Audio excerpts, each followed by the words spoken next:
this elimination diet for my gut, There we and all I want to do is eat bread. Guess how many days it's been? go. One. Yes. Are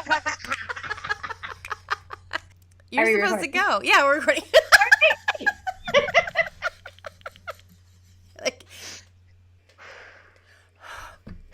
I'm a nasty woman because I don't tolerate street harassment, and I will not hesitate to give catcallers a piece of my nasty mind. I was gonna just say same, but I realize I hesitate a hell of a lot, and I don't like that. So, I would like to agree, and I'm scared too. Hmm. Well, I will tell you that the lack of hesitation is new for me. Okay. And I think it's because I reached my quota of Yeah. fucks I could give. Yeah. And every time I fight back and I engage, I know that there is a very real threat Yeah. of a very real risk, a very real possibility of violence, and of an altercation wherein I am not the most physically powerful person in the situation. And I think that I'm at a point where I just can't take it anymore because it's such a part of my daily experience, that that's it. No filter. It's gone. So that's Just Nagar gone. Fanuni, and I'm Erin Brown. And this is Nasty Women Radio, wherein today we're talking about street harassment. And the worst I've experienced it has been in New York and LA, and that is where you split your time in terms of it just being like constant. Yeah.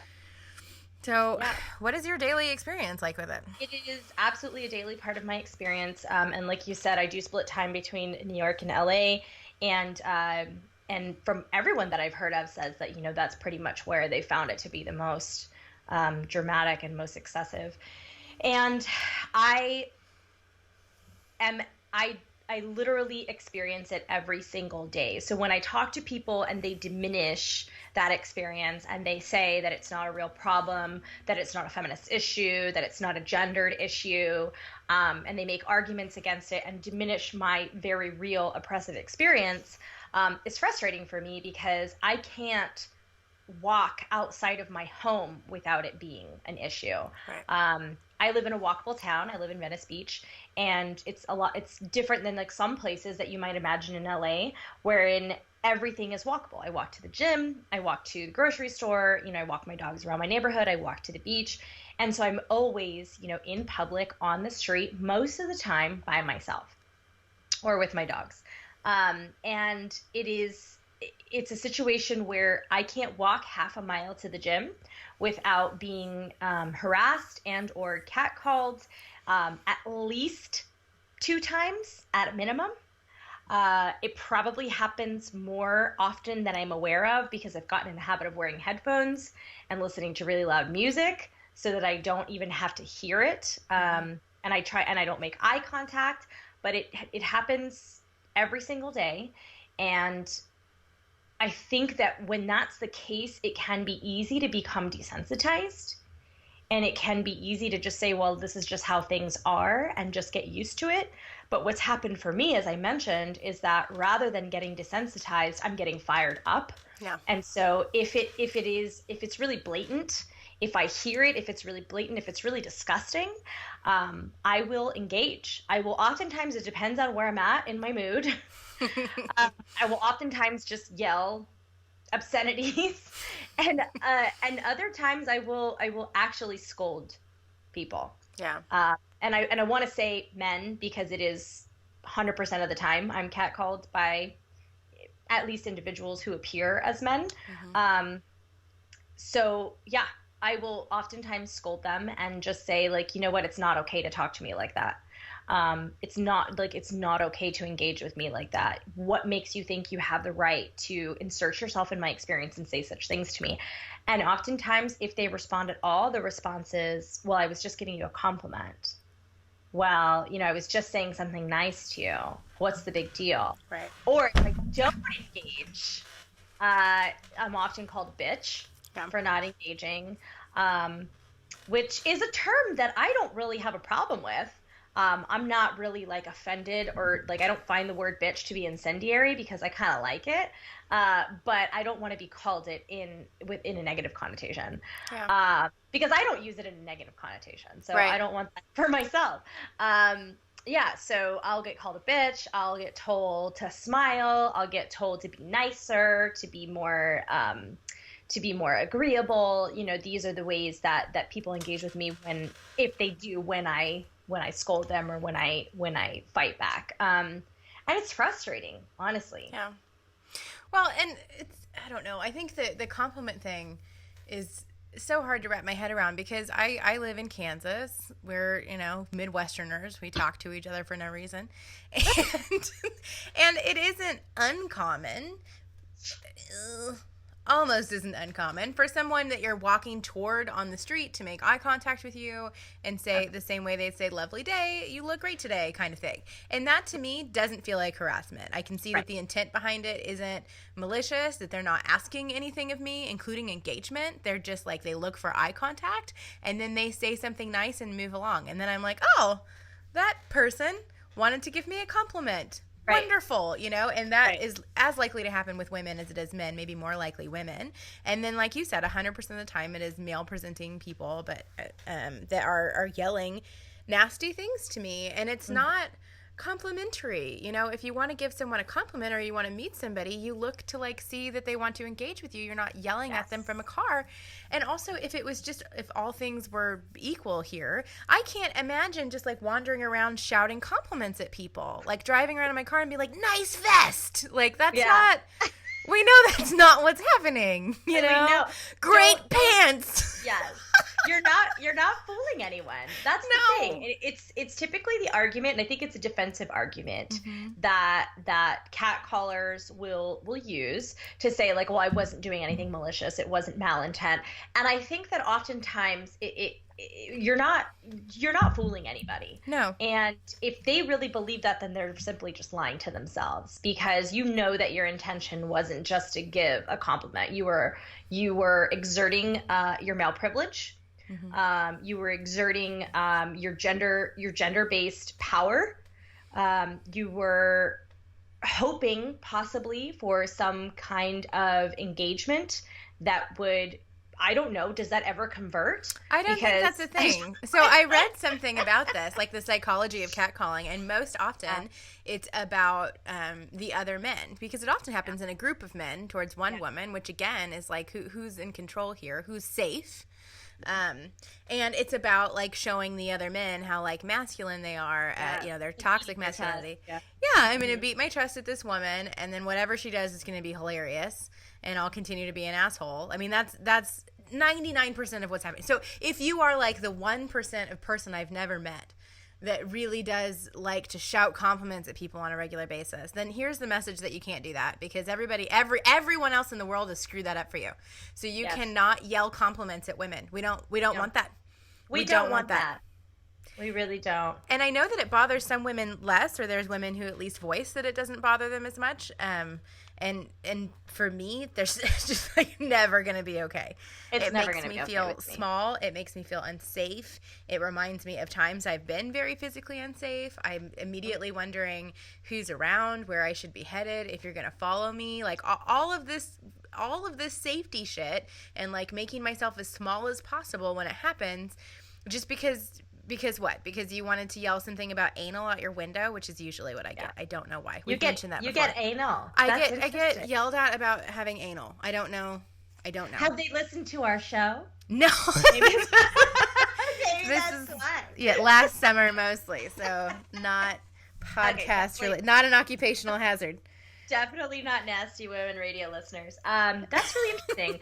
The yelling out of the car thing is really interesting to me. That's always a bunch of guys think, again, that whole beating the chest. We're gonna exert our male dominance, and we're all gonna laugh about it afterwards, and none of us are gonna have a conversation about how that was inappropriate and that her reaction was completely legitimate and justifiable. That's interesting that those conversations never take place. I wonder if anyone in the car, though, is thinking to themselves, man, that wasn't cool, but I can't say that out loud because it makes me not look cool. Man, I wish they would. And that's the thing I have never in my life seen that I would love, to see more men be like, knock it off. Knock it off. Just like you use your privilege in a way that helps me out in a situation. I would love that, and I have never seen it happen. And I don't get catcalled when I'm with my husband, so he doesn't even realize like how big of a problem it is, because there's this like implied ownership of that would be rude to him. So again, not a compliment. Like, you can say nice vest to a woman that's with a man, right? So here's the thing. There are so many ways that we can break down these arguments, right? Like, oh, okay, I was just complimenting you. No, you weren't, because if I were with a man, you wouldn't have even so much as made eye contact for an inappropriate amount of time. Yeah. Right? Like, that's not a thing, and that's like the very least that would happen. Right. So no, you wouldn't do it. They're assessing their threat in the scenario. Yeah. Like, will this guy come after me? Yeah. And so that breaks down that argument immediately. It's not a compliment, because do you only compliment women when they're not accompanied by a man? Like, right. That's not when they're most vulnerable. Exactly. Alone. Yes. And most of the time it's quite it's obscene, or it's delivered in a really skeevy way. Yeah. And it's really possible to give compliments without being skeevy. Yeah, like, how would you compliment your teacher? You know, that's not the same way. Exactly. Mrs. Brown, I really like the way that you're wearing your hair today. Yeah. Isn't like that hair. Okay, or whatever. Like, how does that I happen? get a lot of, I think because I'm very muscular presenting, and I live in California, so most of the time I'm wearing shorts and or a tank top or something where God forbid my skin is is visible. I usually get unsolicited comments about my body. Yeah. And that makes me extremely uncomfortable. Even if it's not delivered in a skeevy way, which it usually is, it's usually like, oh, girl, you're real fit, aren't you? That's usually what I get, like, looking really fit. And I'm just like, I just ignore it. Or like, are you a bodybuilder? Where do you work out? Do you lift weights? Do you do a lot of squats? Which basically that tells me that you're looking at my ass. Like, I'm trying to think of like how I would ever approach a woman like that. Like, if I would, because I look at women's bodies and I notice if they look super muscular, and I'm curious about if they work out. Like, I have these questions, and somehow I have like the wherewithal to not do that. Even if you're curious, right? Yeah. You don't engage. So there's a lot of layers to this, and one of the most important layers, I think, to pull back first is that. One of the arguments I get from men is that, like, well, if I want to, engage with a woman, if I want to get her attention, how else am I supposed to do so? And the thing is that you're not entitled to a woman's time. That's not a thing that you're entitled to, that you can just exert yourself and just get that. There are social cues that will tell you whether or not someone is in a position where they would like to engage with you. They will also make eye contact. It might be prolonged. There might be gestures. They're probably in a social environment and not in a hurry to get somewhere. Not just walking down the street. We have all kinds of like hair flips we will do to get your attention. We will. We have mating dances. Definitely not when I'm wearing headphones and, speed walking down the street to go to the gym or to walk my dogs. Like, that is definitely not a situation where you can say, but what if I want to get your attention? Like, don't. Because me existing in a public space does not equate to you having some sort of right, some sort of entitlement to my time and to a conversation with me. So that in and of itself is an argument that we just have to peel right back. Like, look at the situation. Is this pay attention to social cues. Is this a situation where engaging with a woman is first of all appropriate? And so these are all arguments that I'm just like, this is total bullshit. If they're just compliments, I just want to engage, I want to get your attention. My hope is that by engaging with men and having these conversations with them and saying like it's not okay to talk to me like that, is that maybe it will spark something within them to say like, oh, that's not what I was doing. Yeah. I wasn't just giving a compliment. I wasn't just, I was actually exerting my male privilege and my male dominance. The other argument that I get a lot from men is, well, it's natural, it's evolutionary.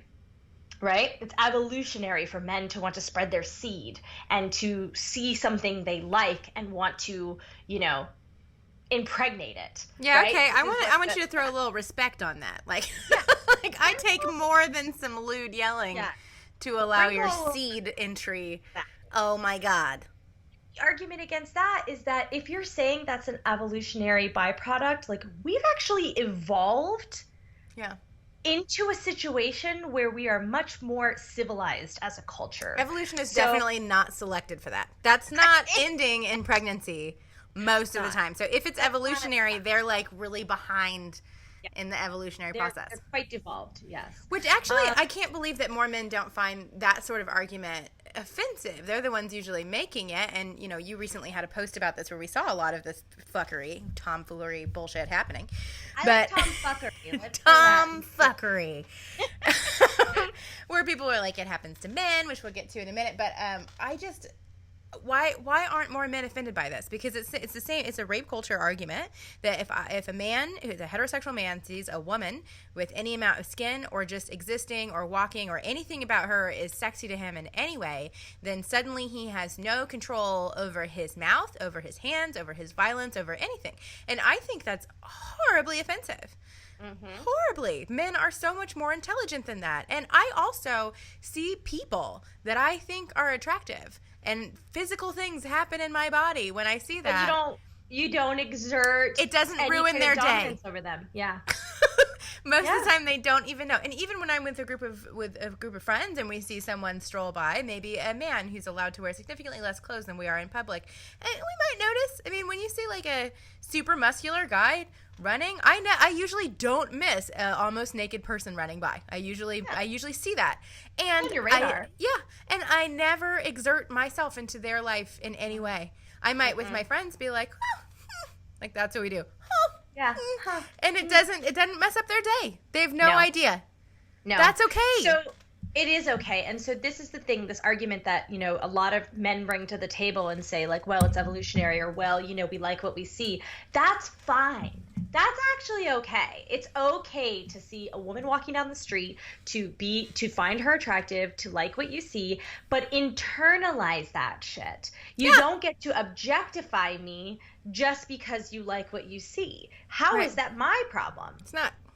How is that my issue? Yeah. So, that's a major thing that really gets to me. And you bring up, the topic of rape culture. It's so interesting to me that when we have this conversation, I've had this conversation a lot. It's one of the street harassment is definitely like on my top 5 list of things that I rally against. Yeah. We've all got like our list of social justice issues that we are like, this is the thing that I want to really change. I want to impact some change in some way, and street harassment is definitely up there for me. So I have these conversations a lot. And every single man that I've discussed this with in person, not just on the internet, because there were a lot of people on that, we'll reference the Facebook post. But, we did have this whole Facebook discussion. There were a lot of men on that were like, that were allies, for women's rights. And we're really extremely respectful. And we're just like, how are these other men like even having this conversation? But every single man that I've had this conversation with in person, outside of my husband, argues with me about my experience. Yeah. Argues with me about it not being an issue that's just for women, that it's also an issue for men, argues for the reasons behind it, and never once stops to think, if a woman is telling me that she walks down the street and constantly feels uncomfortable and constantly feels objectified and unsafe, maybe this is something that I shouldn't argue with and instead try to understand her experience. Right. And I find it really fascinating. I find the psychology behind that really fascinating. Why is it okay why do they find it okay to just make that argument rather than sit back and go, you're telling me that this is a very real experience for you where you don't feel safe. Instead, what they usually say is, well, I get catcalled sometimes too. And it's like, okay, so 4 times in your life, like a group of what? Like older women having cocktails on a patio were like, woo, inappropriately at you. Did you feel unsafe? Yeah. I hear that too, and it's like, one time I was walking around the grocery store, and this woman clearly was checking me out the whole time, and I'm like, that's not acceptable. That lady, don't do that. Don't make people uncomfortable by leering at them, and also, that's not a part of your experience that you expect every day, and it didn't make you feel unsafe. Now, the argument that it's not the person we're talking about, but it is more common for people who are gender nonconforming, transgender, or gay men to be harassed, particularly when they're in couples, so they're like identifiable as gay or theoretically identifiable as gay. They also experience street harassment that looks different. And I would imagine, I don't know that experience, but I would imagine if that is straight men to gay men, that immediately feels unsafe, that there's not much question as to what's happening there. So there are certainly men that experience this, but in terms of like masculine presenting, bodybuilding, cisgender dudes talking about it happens to me too because I go for runs and women notice me, it's not the same. It's not the same, man. You're not having the same experience. You're not having the same experience. If you were regularly having men twice your size following you and yelling things about your asshole at you, would you feel different about that? Would you feel scared? Would you feel like maybe this is something people should pay attention to? I'm trying to think of like what would the power structure be where a man like that would feel that way. But I want to believe that the reason for negating the experience is that they don't want to believe that things are that bad. I want to believe that that's the kind reason behind it, and they want you to like not feel badly about your experience, and they want to not believe it. But the experience of someone 100% of the time when you tell them that, you know, what you're saying about your own life isn't true because I've not experienced it, is feeling diminished, undervalued, and it fucking sucks. Don't do that. Don't do it. If you have some questions about that, if I'm like listening to you and I'm that guy and I'm like, I have a hard time believing that that's our experience every day, and I feel like this happens to men too. Sit and listen reflectively, and then go home and Google that shit. Yeah. But like it's already emotionally exhausting for you to be talking about it, let alone to argue what your experience is. Ben, if I tell you that I am constantly harassed and it frustrates me and it makes me angry and it makes me feel unsafe and it makes me feel small and it makes me feel like I don't have the right to take up space in the world, the same space that these men who are harassing me like very comfortably and very forcefully take up, don't ask me what I was wearing. Right. And that was on that thread too, right? That you were wearing the wrong thing. Mm-hmm. Maybe you should cover up. So the original Facebook post that we're talking about was wherein I had been, it was very hot here in LA. I was walking my dogs wearing a sports bra, and I had done this a couple days in a row, walking my dogs wearing a sports bra. And the reason being, I had a really fucked up tan that I really wanted to even out. You're entitled to. I'm entitled to even out my fucking tan, damn it. Yes, you are. I had been wearing a kind of high-collared tank top for a video shoot wherein I was in the sun for a while, and then I ended up with this really intense, like, high-collared crew neck tan that most of my clothes didn't accommodate. And so I was like, I gotta even this shit out. So I'm gonna multitask, and I'm gonna wear a sports bra, and I'm gonna walk my dogs. It is not uncommon to see people in sports bras in Southern California. Yeah. It's not uncommon to see people in bikinis. Like, this is something where it's like, okay, I get it. If you're talking about like, rural Kansas, or like, somewhere where it's just like a lot more modest or a lot more conservative, it's still we wear not sports okay. bras. You do? Yeah, See? we do. See, okay. We got to move on. So there you go. Moving along. My point being, it still wouldn't be okay to harass somebody because it's uncommon. But the fact that it is so common here makes it even more alarming because it's like, come on. Right. I'm a person wearing a sports bra. Get the fuck over it. So the post was really about pointing out this dichotomy, pointing out this double standard between, men running or walking, not wearing a shirt because it's hot outside and it's sunny and, that's real life, and a woman wearing a sports bra, not even completely topless like the men are, right? Wearing a sports bra, my bits are all covered up, like this is a thing. And the amount of stares and leers and comments and just gestures that I got in those few days walking around wearing a sports bra made me so angry. There were men who would drive by, and as they drove by would stick their heads out their windows and continue to stare at me as I walked by because I was wearing a sports bra. Like, get the fuck over it. It's an article of clothing where you can see my clavicle and, you know, part of my abdomen. Like, are you that incapable of controlling yourself around a clavicle? Right. Well, and you can see a woman's clavicle on the internet anytime you want to. These are not things we haven't seen before. If you need to do some clavicle staring, I'm sure there's a fetish site for that. Go for it, but you don't get to do it to me. So this whole post was about this dichotomy, about this double standard, you know, that it's okay for men, but it's not okay for women. And the argument that I got from so many men was, well, you know, this is your argument is divisive, it's ignorant, it's naive because it's sexist. It's sexist because you're assuming that men don't also experience this. And so I had to go back and actually like clarify. I'm not saying that you don't also experience this too. Let's get this one thing straight. What I'm saying is that women experience it on a much larger scale, and when women experience it, we feel unsafe. And still argued with you. Still unsafe. Fucking argued with you.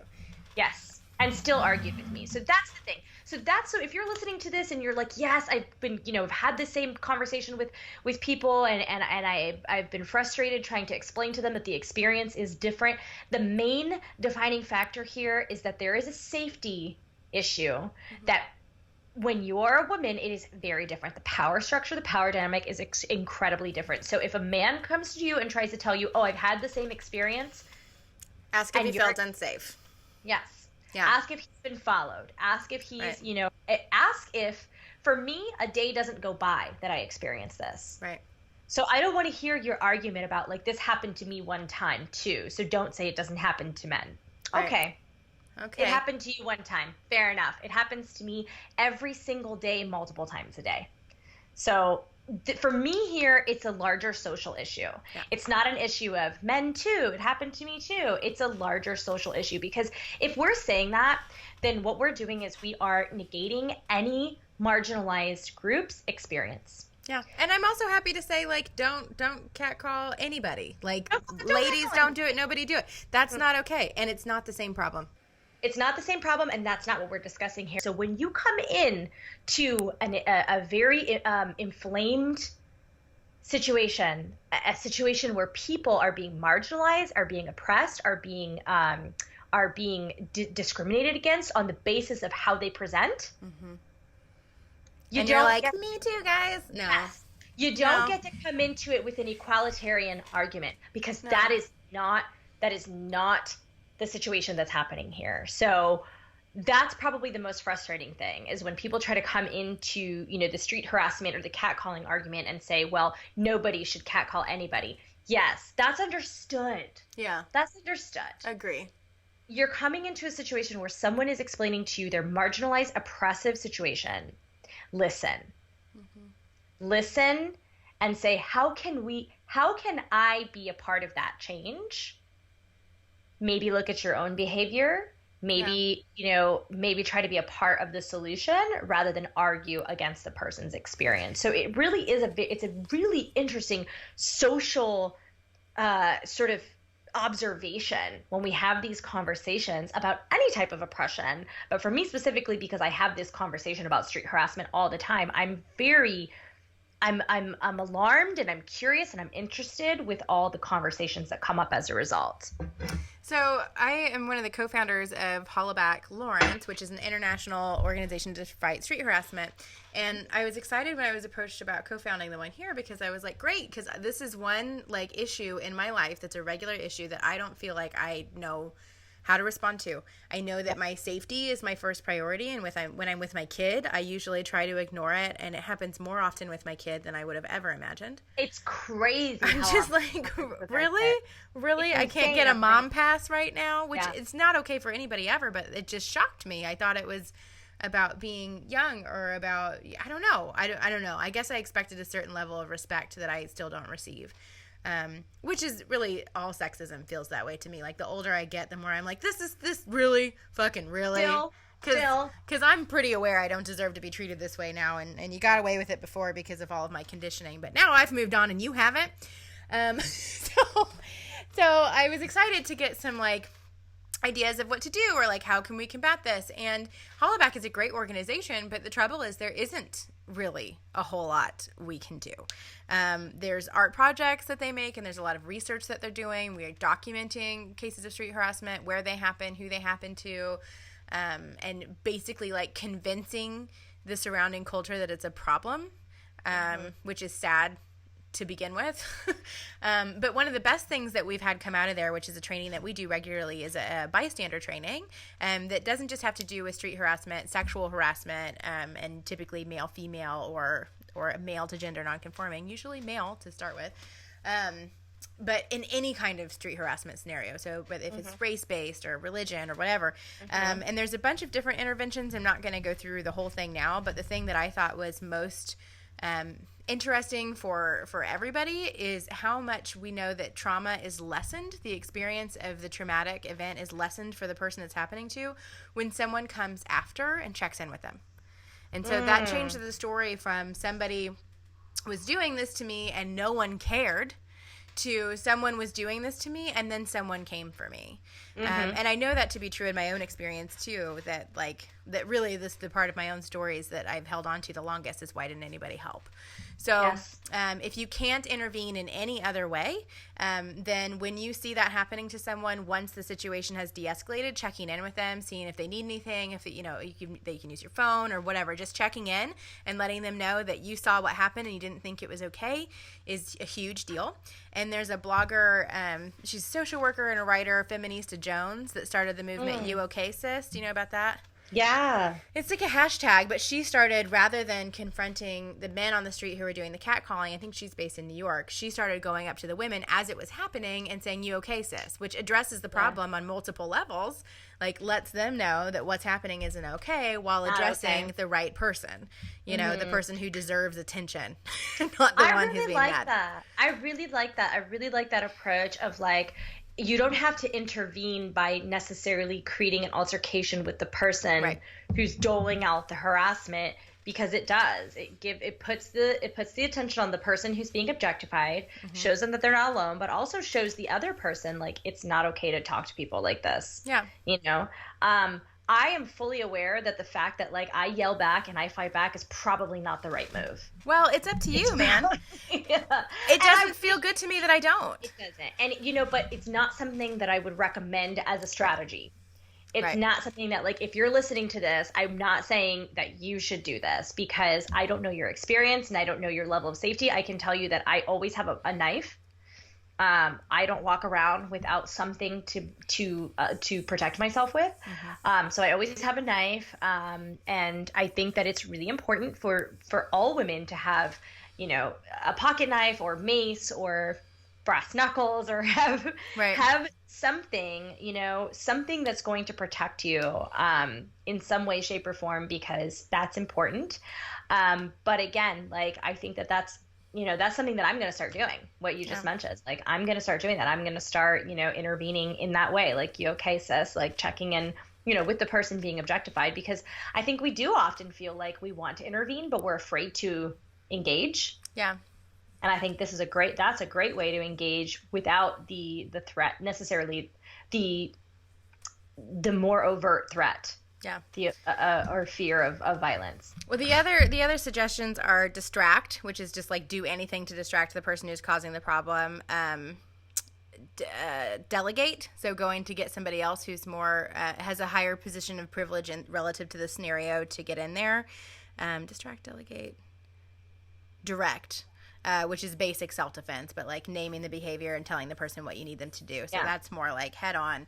And all of those with mind, what is your privilege in relationship to the situation, and what are you able to do safely? What do you feel like you're able to do? And then if you can't do anything else, or if it's the only thing available to you, then delay, and that is going and talking to them afterwards. Yeah. Well, into the weapon thing, I carry brass knuckles all the time. I got them from JarrettandJenny.com, who I work with on the I Empower Retreat.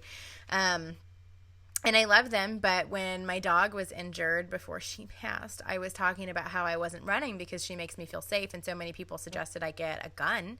And it made me mad because I don't like guns. I don't have a whole lot to say about guns politically, but I didn't grow up with them. I'm not comfortable with them. And I resent the idea that I should have to carry a gun to go for a run safely.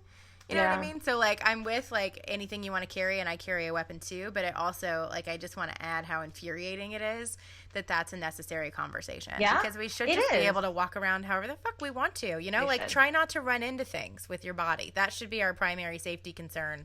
Yeah. Walking around, Yeah. Well, look where you're going. Take care of your knees, girl. Take care of your knees, It shouldn't be an issue of, like, can I go out and move my body and exercise and exist in space without some kind of objectification, without some kind of fear of that I won't be safe. So it is frustrating that like you said, that there isn't really a solution, because it is a deeper cultural implication.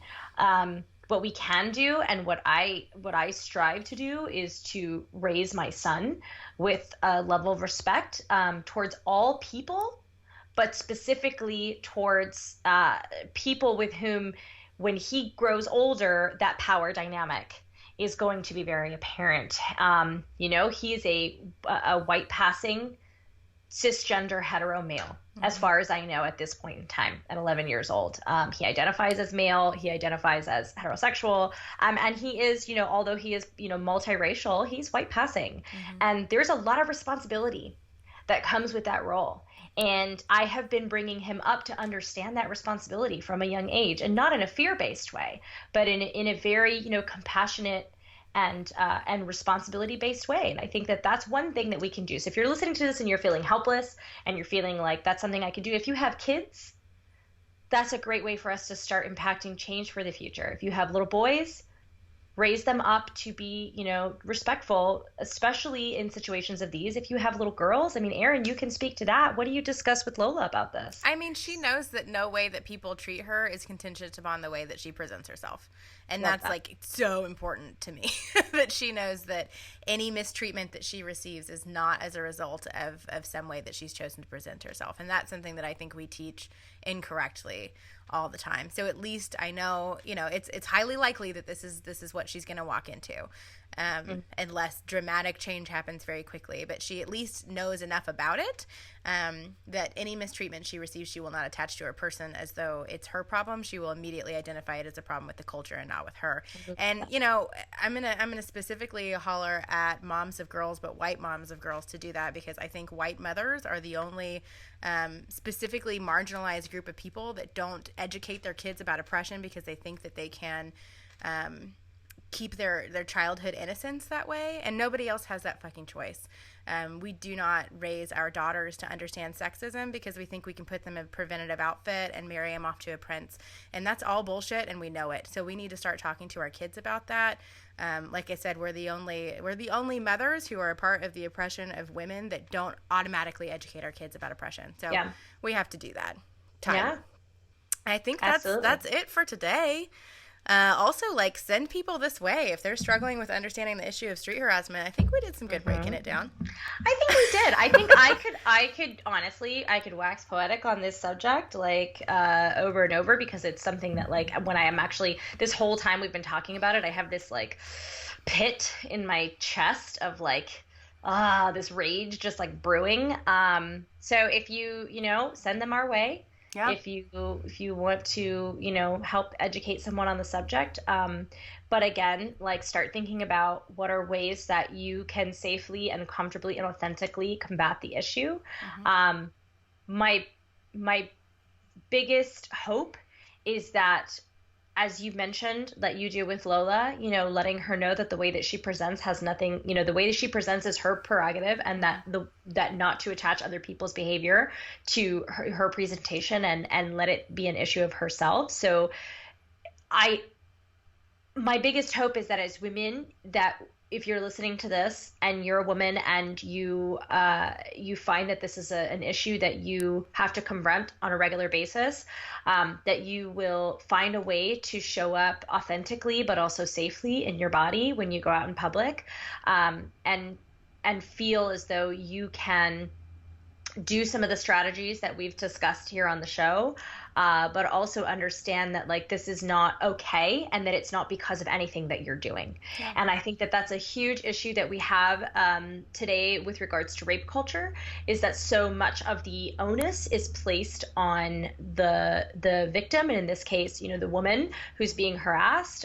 So much of the onus is placed on us, on how we showed up, on what we were wearing, on our right to occupy that space. So my biggest hope is that that if this is an experience that you're having, that the onus is not on you, that you have the right to show up and walk down the street wearing a sports bra, or, wearing a mini skirt, or wearing a pair of shorts, or wearing whatever the fuck you decide to wear, and that is your right and is your prerogative, and that you have the right to occupy that space, and that it is not your fault in any way, shape, or form whatsoever that people find it okay to objectify you and exert their power on your experience. Yeah. Yeah. So until next time, stay nasty. Stay in these streets however you feel comfortable. Take care of yourselves, and maybe check in with a "You okay, sis?" if somebody's being mistreated that's not you.